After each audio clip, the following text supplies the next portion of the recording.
that the view in London is that Nicola Sturgeon is trying to call our bluff. And we can call her bluff. She cannot win an independence referendum in Scotland because of the economics, because of the border issue, because of the euro. It's all just bluff. Well, they will be making a big mistake if they think that I'm in any way bluffing, because if it comes to the point, 2 years after Scotland being told, the quote in the independence referendum was, Scotland, don't leave the UK, lead the UK. Here we are, we voted to stay in the EU.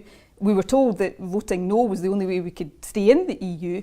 And we now face being taken out of the EU. Now that creates a much more fundamental question for Scotland. If on something as fundamentally important as the membership of the EU and the single market and all the implications that has for us, if we're going to be ignored, if our voice is going to be completely cast aside, our interests cast aside, then that can happen on anything.